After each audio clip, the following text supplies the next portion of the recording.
Hello, I'm here with the founder of UMH Properties, Eugene Landy. UMH has great values, and I see it with our employees and with everyone in the company that leadership has started from the top with you. How have you orchestrated such good values that ring true throughout the entire company? UMH is a different company because we see things differently, and that has allowed us to do things that other companies don't do. First of all, we see clearly the affordable housing crisis, that crisis affects the middle class and the people who live paycheck to paycheck. But people that have enough money to buy a house and have the down payment and can make the payments on those $500,000, $600,000 homes, they really don't have a housing problem because the homes have gone up in value 50% in the last 5 years and will continue to go up, and they do very, very well. So we're in a situation where often the people who make decisions say they understand what the crisis is, but the people who don't have the down payment and have to have 3 kids in a one-bedroom apartment with 1 bathroom, they have the problem, and the problem is getting much worse. And UMH believes it has the solution, and we do it in various ways. First of all, we're very proud of the fact that we can produce housing per square foot much cheaper than conventional construction. But in addition to that, we have the ability to tap financial markets, particularly the government-sponsored entities, and have a lower cost of money. Not only that, but we design everything one type of product that we don't have to redesign and build a home one at a time. It's very inefficient the way the present homes are built. Built in a factory, they take 45 minutes to put on a roof. Built next door to you outside, it can take 6 months. We can build from a factory and use solar panels or solar shingles and put on a roof that generates electricity for you. In 45 minutes, they put on the roof. So, and that's just the beginning of, we're only at the beginning of the efficiencies of building in factories. Everyone knows we're approaching the age of AI, and people are doing robots. You can't put a robot out in the outdoors in the rain and the sleet, and you can't even set it up. But when you have a factory line, you can set up the robots. The auto industry uses 1 robot for every 7 people, and the manufactured housing industry is going to introduce their robots and further reduce the cost of housing. But you have to analyze all the different things that come into reducing the cost of housing. We buy land in scale. We have access to long-term capital. We're very, very efficient in everything we do, and we're planning ahead for the future. And we're thinking about the housing crisis and how to solve it. We're working with the government every day. The one concept that's working very well, and we're going to use it more and more, the only free lunch in economics, that is a thing that saves everybody money but doesn't cost anybody money, is that when the government guarantees our loans. In the many years I've been in the industry, I've seen so few failures and so few foreclosures. It's simply amazing, because housing is a good investment, and manufactured housing communities are an even better investment. And so when the government guarantees our loans and we're able to borrow at lower rates, they've guaranteed it and they don't lose any money on it, and we save money, which gets passed on to the homeowner and to the resident of our communities. So I can go down and talk for hours on all the things that are changing to make us a better company and to make us a company that can produce housing at lower and lower cost. We want the government to go back and have our customers be able to borrow money and borrow it with loans that are low rate, low down payment, and 80% guaranteed by the government. And the government won't lose any money from those loans. It isn't that the people are perfect and that the people might default, but the product we produce has value. We own 10,800 homes that we rent out to tenants, and the people who lend us money on those homes don't have to worry about defaults because the homes have value, and the homes have such value that they are increasing in value. We bought the homes years ago for $50,000, $60,000, and today they're worth $70,000, $80,000. So it's nice to have a tenant who pays the rent, and we use that money to pay the bills. But the homes can be sold at almost any time for more than the mortgage amount. So what I'm trying to say is that it takes a lot of expertise to see what we're doing and where we're going, and it's important that people understand that. We are taking advantage of all the government programs that are designed to have new homes built. If you want to solve the affordable housing crisis, the most fundamental thing is to build housing. And UMH is a pretty sizable company. We own 26,000 sites and 11,000 rentals, and we measure our total size in the billions. But we're a relatively small company in the industry, yet we're able to do all these things to get housing built. We build 1,000 homes a year. We continue to help solve the housing crisis, and for a company our size, it's disproportionate what we do, but we want to do much more. And we have such grandiose plans that are beginning to fall into place. We're going to do an opportunity zone financing, and we're going to build communities in opportunity zones. And the key to that is that we believe in the opportunity zones, we can get zoning for manufactured housing. And as we said, there's a big shortage of housing. So if we get the zoning, we can build the housing. The company is very interesting. The new developments are so new that nobody's really put them to work yet. We have two-story homes. We have duplex homes. We have the most interesting thing to me, because I think there's 5 million people a year turning 65, and these people need one-bedroom apartments, one-bedroom homes, and we take a conventional unit and we cut it in half, and we can produce for less than $100,000 a residential unit for one single retired person, where he has his own driveway, his own kitchen, and he lives alone, but he has all the benefits of living in a community. And we think this will be a tremendous success because our costs will be lower, the management is better. But it's in its infancy because the government just allowed it this year. And it won't be till next year that we can put in two-story homes, and we can do the duplexes. And we have prospects, the opportunity zones, we think will go into the billions of dollars. So I'm here telling you how optimistic I am about the industry. The resident in our community saves $10,000 a year over what he would pay to live in an apartment where there's only one bedroom or maybe two bedrooms and one bathroom, and there's 650 square feet, and we provide double the area, double the bathrooms, and extra bedrooms for $10,000 a year less than he's paying. Now, even though we're well occupied and doing well, we think there should be a line outside the door because people need to save that $10,000.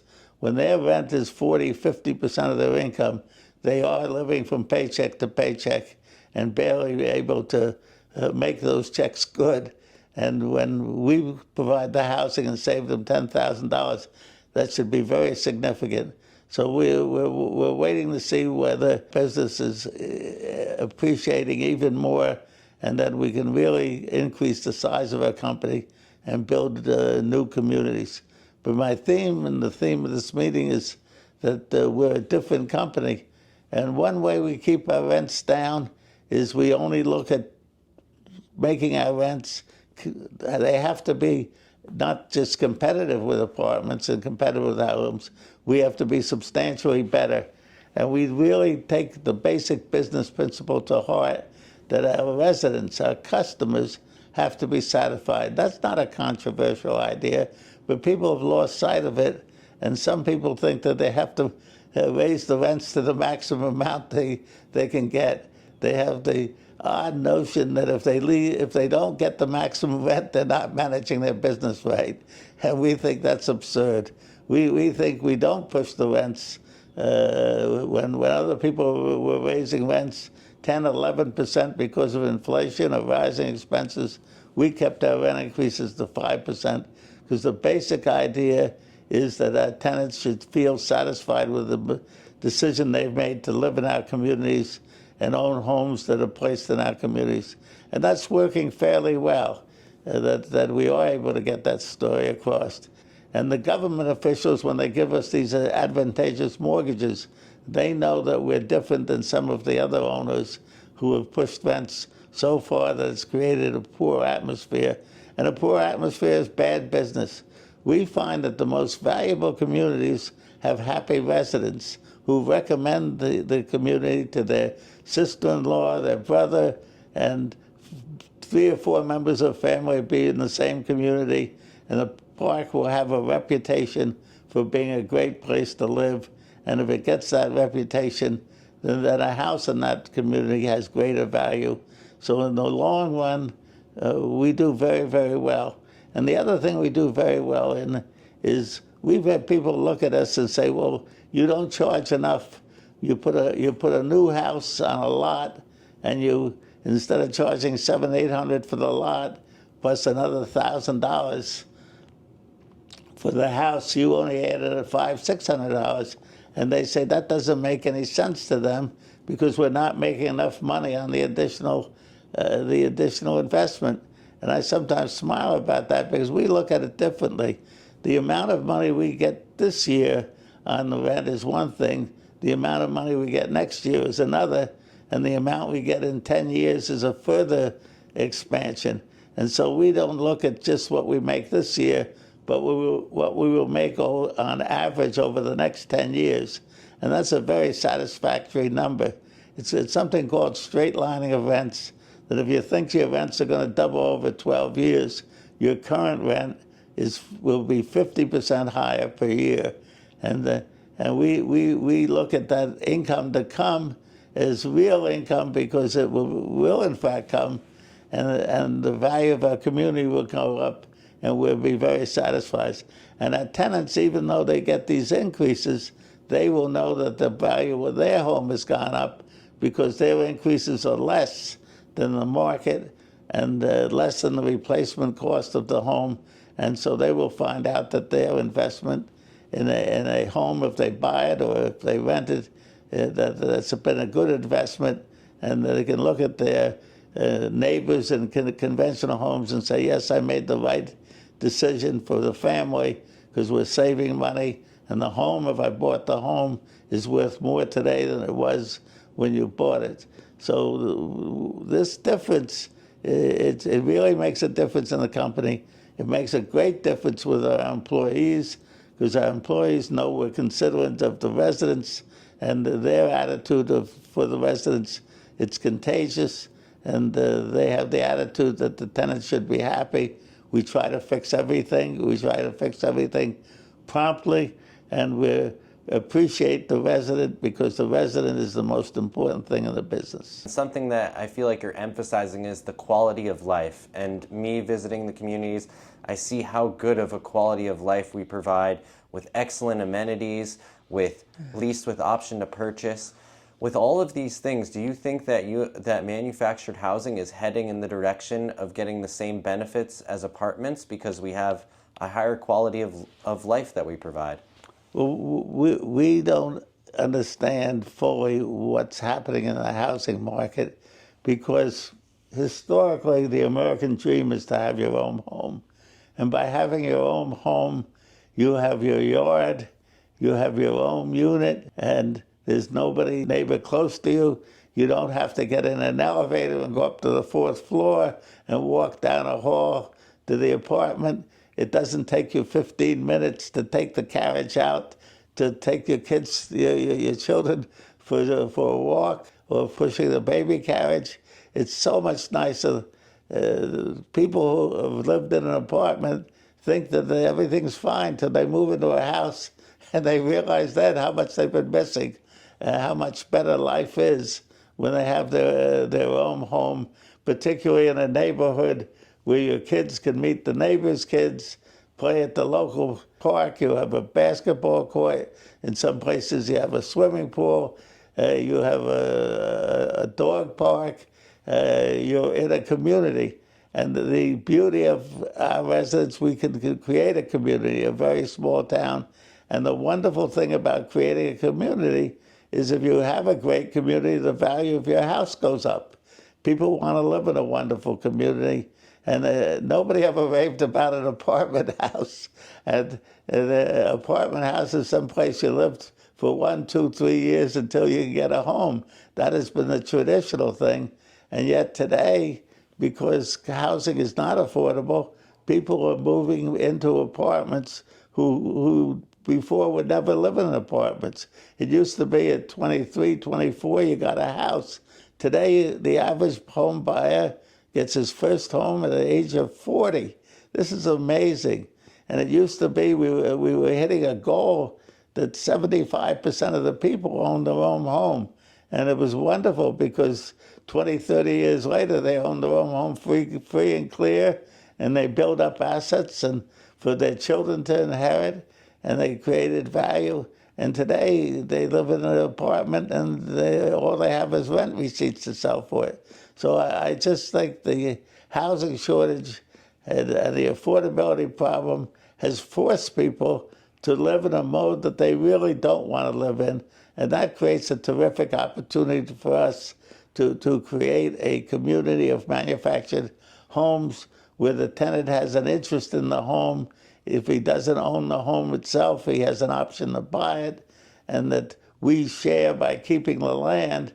We share both in the future, and that ability for us to share in the future is the ability for us to make money in the long run. And so the fact that we value making money in the long run allows us to keep our prices low today. I don't know if people understand that, but we don't make enough money in the early years, and sometimes we lose money for 2, 3 years because it takes time to fill the community. But we look at the money we're going to make 10 years from now, and it turns out we've been in business 55 years. It turns out that we make a lot of money over the years, and we feel we've shared it with the tenants. And that whole concept of sharing housing is a great investment. It's a great thing to invest in, and sharing some of it with a resident is a really smart move, and it gives us the opportunity to build new communities. And coming back to the beginning of my talk, and it's the most important point, to solve this problem of the affordable housing shortage, we have to build housing. And what we're telling you is UMH, everybody in the company knows that we want to build housing and solve the problem. We need 4 million homes a year, and we think we should build another 100,000 homes in factories, and ultimately maybe another 200,000, so that we have a big percentage of the market, and we buy the product because it's affordable, it uses less land, and it's a great new product. We're on the cusp of being appreciated by people, but we do have to live with people don't understand us and don't understand what we're doing, and that's why we have this story to tell people. I wish I could spend an hour telling you all the ways we save money for the consumer, from buying land in bulk, from getting great mortgages on the property, the insurance program we have. Everybody complains about the cost of insurance.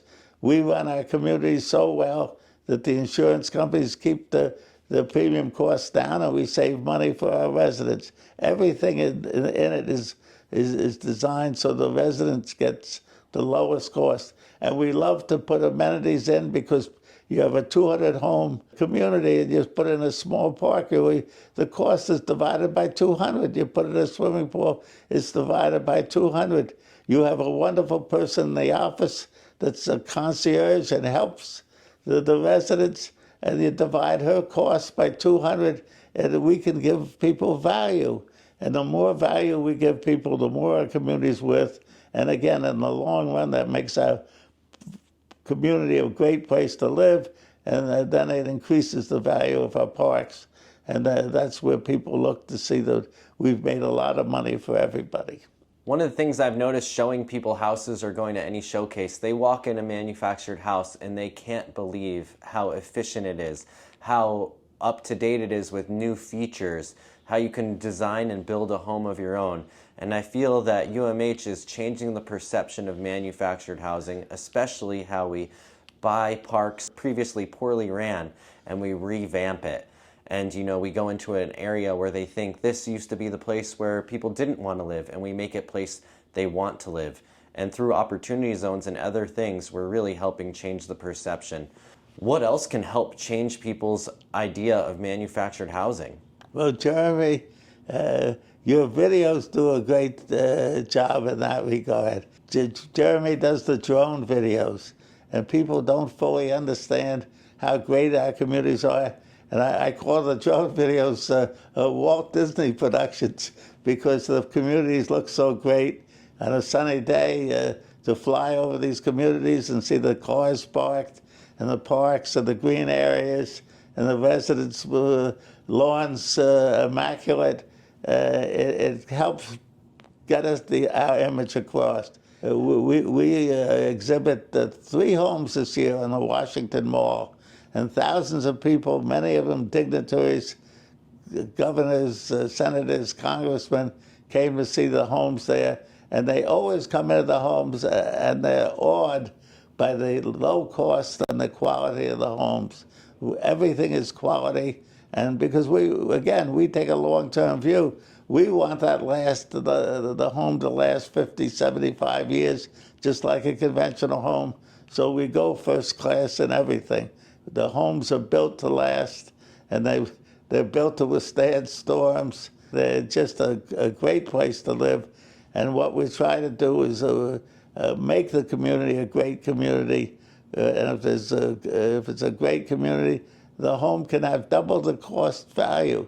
The value of the home is what people put on it, because they live in it. They have schools, security. We're one of the only companies. We have a wonderful security leader, and he's just been absolutely great. We put in these licensed readers. You drive through our park, and the machine reads your license plate, and it goes directly to police headquarters. So if the car is stolen, or the insurance is outdated, or there's problems, it shows up. And you'll be amazed that bad people drive bad cars. So the bad people come into the park, we find out about it. The good tenants and the good residents and the others come in, they never have any problem. But somebody drive in a stolen car, or a car that is so worn out, he will never drive into our park again, because they're picking him up in another half hour after he's pulled into the park. The local police force gets to know our managers, our residents, and the problems we have. And we measure how many visits we get. Visits are actually calls where the police are called. And parks that used to have 7, before we bought them, had 7, 8 calls a week, don't have 7 calls a year, because security is so much better, and people value security highly, and we try to give all our communities a high degree of security, and it's one of the goals we have, and we're meeting it. Yeah, your environment is very important, and we create a great environment for people, and we also are creating the potential for people to own their own home. I know we do something where if you prove 12 months of rent consistently paid, that can help you with your mortgage. What are some ways that we help people get the access to money to buy their own home in our communities? We've been working on eliminating barriers that never should have been there in the first place. People come in, they drive up in a nice car, and they have 2 well-dressed kids. They're well-dressed, they have a job, and they want either buy or rent a home, and we take the application, and we find it rejected. And we try to look at what in the world is it rejected for. and sometimes it's a waitress who hasn't booked on her income tax returns the income from tips, and as a result, she has a higher income than she's reported and can be justified, and she used to get that turned down. Now we had the latest development. The government's gone to the no tax on tips, and we're very happy with that because waitresses making 60, 70, 80,000 a year working in a busy first-class restaurant now all of a sudden qualify when we couldn't get them qualified before. The same is true of other measures. People have a hospital bill. If you get a hospital bill, I've gotten some hospital bills, they always find some reason that it doesn't get paid by the insurance company, and it goes on your credit, and you wind up a year later straightening it out, and then when the credit agency looks at you, there's a bad mark on it, you can't get the credit through. We're spending a lot of time now to get these credits approved. For example, if we have a resident that is paid for 2 years on time every time, and they want to buy a home, I think that resident, I would approve them almost automatically because that person has shown that they're a good credit. But we have to go through because the law requires credit checks and credit ratings, but we do everything we can to get people approved, and we have a very low default rate. I think it's about 2% or less, and it's wonderful because people who own their own home, one, they take care of it. Two, they take care of it better than we can take care of it. So we want people to own their own home. And by the way, I didn't say three. Three people that own their own home generally stay in our community 7 years. People who rent stay 2 to 4 years. We like it better if they stay 7 years. We want people to stay forever and have their parents there and their children live there because we're trying to create a full community where everybody is happy with their decision of where to live. What have you done to orchestrate such good values in UMH?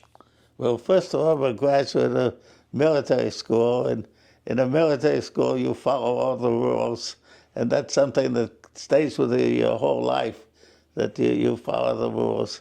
The other thing is I went to a great law school, and they taught you that in every agreement is an unwritten clause of good faith and fair dealing. And that has stood with me as the best way to run a business, good faith and fair dealing. You do every business transaction not as if it's a game where you have to win and get the most out of it in that transaction, but every business transaction is just one transaction that you're going to have future transactions, and you're going to have a future relationship. So your relationship with your customer, your relationship with your employees, your relationship with your contractors are all built on good faith and fair dealing. And you'll find if you go through life producing good faith and fair dealing, you become successful. And that's been the key to what we've done. We've run several companies, and the customer always appreciates that it's good faith and fair dealing, and that the negotiations are always pleasant and considerate, and that's important to us. And it's so much easier to run the company, by the way, because it goes, your employees understand that, and everything you do in the company is that the customer, the resident should be satisfied. And because we do that, we have very low turnover now. I gave you that figure. We have people staying 4 years on average, and that's the 4 years on the 10,000. I guess it's close to 11,000 homes we rent. Imagine that they stay 4 years. It used to be they stayed a year or 2 years, but they stay because we have the best deal in town, and we try to make it an experience that they appreciate and that they say nice things about us. I know we tried at one park renting for vacations, Airbnb, and we got 5-star ratings. what was the other thing they rated us? How did they rate us? We were one of the best performing in the county, Highlands County in Sebring, Florida, for rentals. Yeah, and that's what we try to do. And the other thing, we have investors, and sometimes we don't make as much money as people would think. And because, again, we take the long view. The rent we're collecting today is not our measure. I really don't like measuring your income quarter by quarter when it's year by year, decade by decade that really counts. It's the way to do it is to take the long-term view on performance, and we do that. And we're very satisfied with the business. What we want to do, though, is build. We've got a good reputation. We want the towns to give us approval to build. We want the federal government to give us the money to build. And we want to go out and build more communities. We would like to build more than 1,000 units a year, maybe 2,000 units a year. And that's only 5 parks. Five parks of 200 to 400 spaces a year is something we can handle. And we'll wind up being one of the 3 biggest publicly owned communities, owning manufactured housing communities. And when they become fully appreciated for what they are the future of housing.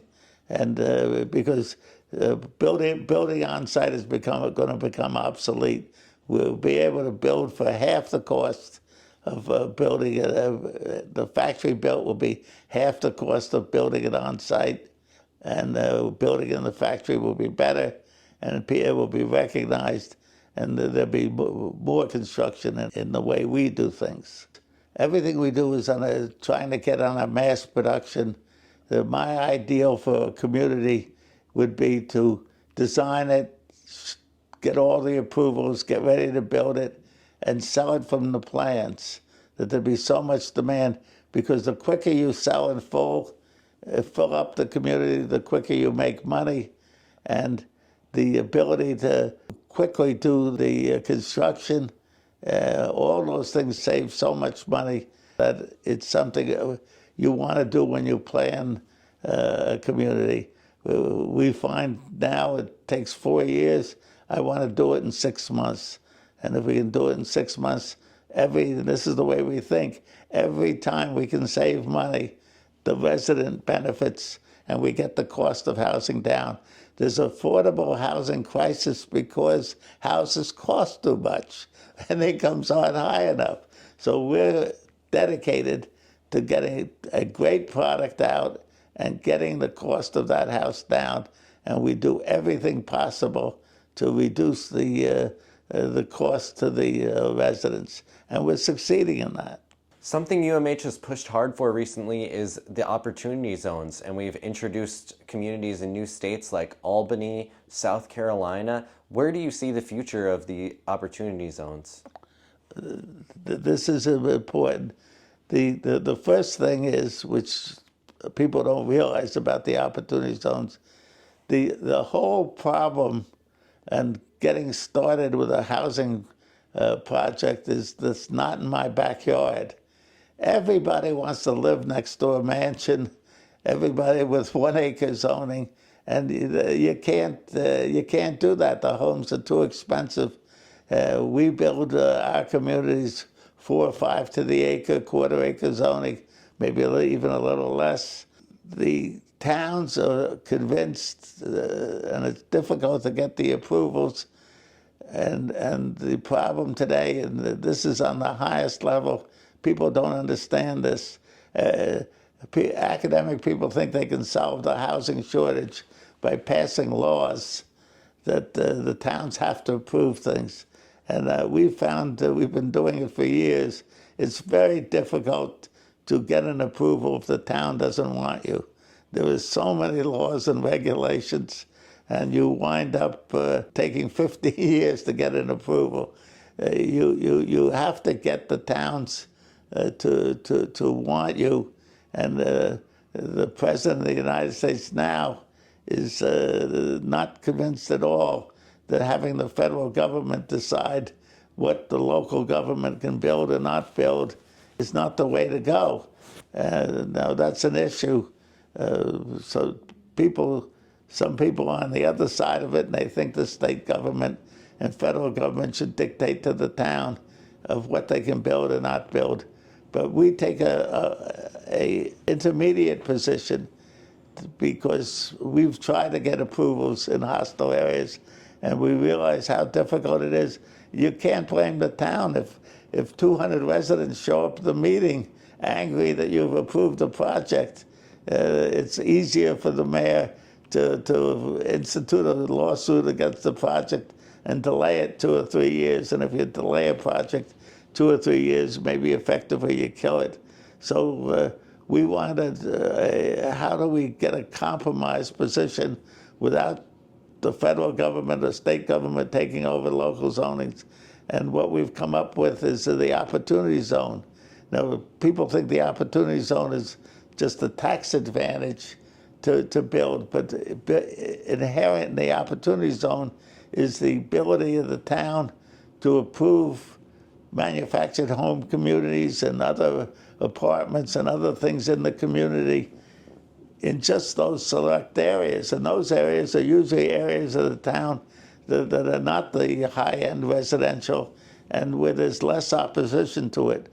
We'll see how this works in practice, but we're very hopeful that the towns in the opportunity zones, and the opportunity zones are designated by the governor, and it's a huge percentage of the state, and in 2026 and 27, they're going to redesignate them. UMH, by the way, owns 10 communities now in opportunity zones, and we want to buy more of them because we think in the opportunity zone, we can come into the town and get the approvals because the mayor will be approving manufactured home communities in just one section of the town.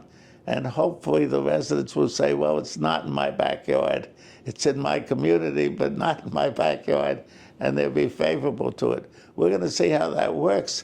But so far it's worked very well. UMH has been able to get approvals for 2 reasons. One is usually we have a community in the town and we are expanding it or building a whole new greenfield production. And the town has experience with us and they're not afraid of the stereotypes of the manufactured home communities some people operate. They know that we operate beautiful communities with well-mannered residents who are great citizens. And so when we come in for an expansion, we get the approval. And so that's one reason we do it. And we think in the opportunity zones, even if we're not known there, we hope we have the reputation for doing a good job and that the town will allow the manufactured housing community into those areas. And here again, we've got a lot of projects on the blueprints, and we're a very ambitious company, and we hope to build 1,000, 200, 2,000 units a year, which is 10 years will be a substantially larger company, and we've contributed to a partial solution of the affordable housing crisis. If we can become a company that owns twice as much, 3 times as much, 4 times as much communities, look at the value we'll have for our shareholders and the nation and what good we'll be doing, and we'll be financially successful as well. We have every new development you can think of.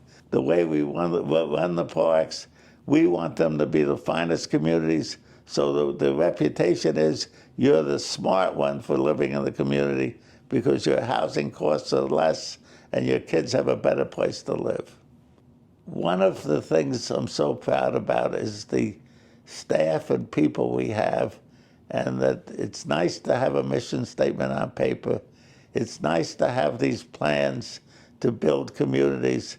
It's nice to go in to get the approvals, but it's the people. We just went down to Memphis, Tennessee, and we had a grand opening of a new section of a community, and the mayor and everyone was there, and they were thankful that we came to their town. They just said, this is what economic development should be, and they appreciated that we were building new quality homes in their community. And what we've tried to do is instill in everyone that works with the company, including our investors, that we're more than just a public company that makes money. We're a public company that's socially oriented. All of our income comes from people who need affordable housing. And so we've got that through to our staff, our key people, and I have to laugh because it was 8 o'clock at 9 o'clock at night on a Sunday. I got an email about what we're working on, and I said, "What a wonderful company!" 8 o'clock at 9 o'clock on a Sunday, people are still thinking of how we can make this company work, how we can do the good things we're trying to do. So I've been helpful in having progressive ideas and seeing things clearly that other people don't quite see and being right about it. But the execution is just as important and maybe more important. And we have an organization of 515 people and people who have been with us for 30, 40 years doing a great job. And now it's wonderful to see their children and grandchildren working there and see the residents happy. And when we have these open houses and things, you see what we've accomplished. So when you invest in the UMH and you invest in a public company that pays dividends, but you also invest in a company that you can be proud to be a shareholder of when you see the good work we do.